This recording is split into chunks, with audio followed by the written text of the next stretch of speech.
के upcoming episode बहुत दिलचस्प और सनसनीखेज होते हुए नजर आएंगे। इशिल पर चिल्लाते हुए आयजा कहती है कि तुम अल्लाह मियाँ पर ये बात छोड़कर ये साबित करना चाहती हो कि वही इंसाफ करेगा, लेकिन वो इंसाफ इस दुनिया में नहीं होगा बल्कि उस दुनिया में होगा। फिलहाल तो यहाँ पर मेरी जो है सारी दुनिया के सामने जीत हो चुकी है और तुम्हें इस बात का जरा भी एहसास नहीं है कि तुमने जो है मुझसे पंगा करके सारे घर को ही अपने खिलाफ कर दिया है। ये तो सारी बातें अब असद भी सुन रहा होता है, जो कि अपनी बीवी पर इतना यकीन कर रहा था। उसको आंखें बंद करके अपनी बीवी आयजा पर यकीन था कि वो कभी भी झूठ नहीं बोल सकती, वो हक पर है और उसने जो है बात की है तो वो इशिल के खिलाफ बिल्कुल सही है। लेकिन आयजा की ये बातें सुनने के बाद तो असद भी लाजवाब हो जाता है और अपने बाबा की हालत देखते हुए असद को बहुत ही ज्यादा आयजा पर गुस्सा आता है। दवाई को आशिर की गोद में फेंककर असद जोरदार थप्पड़ हॉस्पिटल के अंदर ही आयजा के मुंह पर दे मारता है। यहाँ पर तो आयजा के थप्पड़ लगने के बाद आयजा का पूरी तरह से चेहरा उतर जाता है और हैरान रह जाती है। असद कहता है कि मक्कार औरत, तुम्हारी वजह से आज मेरा बाप जो है हॉस्पिटलाइज्ड है, उसकी कंडीशन इतनी खराब है, वो तुम्हारी वजह से हुई। तुम्हारे एक झूठ की वजह से सारा खानदान जलीलो खार हो गया। मैंने कभी भी इशल या फिर खानदान की किसी औरत पर नहीं चिल्लाया और मैंने अपनी भाभी को हाथ से पकड़कर घर से निकालने की कोशिश की, वो भी तुम्हारे सिर्फ और सिर्फ झूठ की वजह से। मुझे तो अफसोस हो रहा है कि मैंने तुम्हारी जैसी बीवी का हाथ थामा कैसे और तुम्हारी बातों पर यकीन करके इतना बड़ा कदम उठाया कैसे। अफसोस है मुझे आयजा तुम्हारी सोच पर कि बड़ी होने के बावजूद तुम्हारी सोच नहीं बदली, बल्कि तुम अभी भी तक वही हो जो कि बचपन से जलती आ रही थी। ये बातें सुनकर आशिर कहता है कि भाई, इसीलिए मैं बोल रहा था कि आयजा भाभी जैसी मकार कहीं नहीं मिलेगी, लेकिन आपने हमारी बात नहीं सुनी और आपने इस औरत की बातों पर यकीन किया।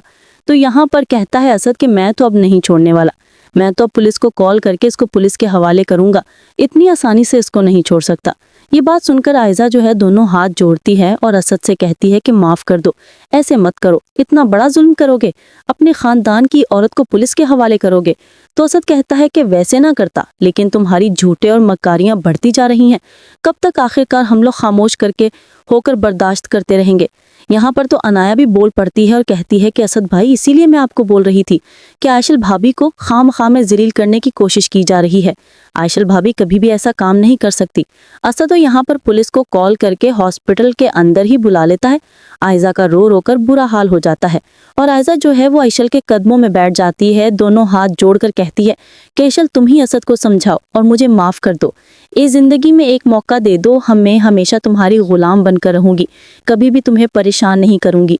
ये बात सुनकर आयशल कहती है कि भाभी, इसी तरह मैं भी आपके सामने रो रही थी, गिड़गिड़ा रही थी कि मुझ पर इल्जाम ना लगाएं, मेरे खिलाफ इतना बड़ा झूठ बनाकर अपने शौहर के सामने पेश ना करें, लेकिन आप अपनी हरकतों से बाज ना आई और आपने ये सब कर दिया, तो मैं अब आपको माफ नहीं कर सकती, चाहे आप मेरे कदमों में क्यों ना बैठ जाएं।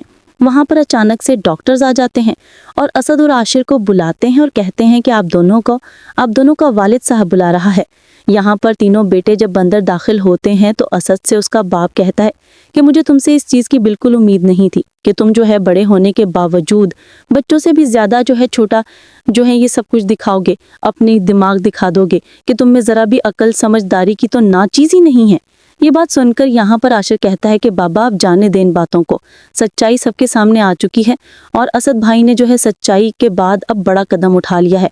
ये बात सुनकर यहाँ पर जो है आशिर को इशारा करता है असद के भी बाबा को ये सब कुछ बताने की ज़रूरत नहीं है कि आयजा को हम पुलिस के हवाले कर रहे हैं, बाबा की तबीयत पहले से बिगड़ी हुई है।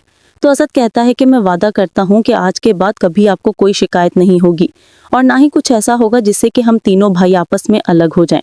ये बात सुनकर असद का बाप कहता है कि मेरा सारा सरमाया तुम तीनों बेटे हो और तुम तीनों ही आपस में लड़ने लग जाओगे, अलग होने की बातें करोगे तो बाप के दिल पर क्या गुजरेगी।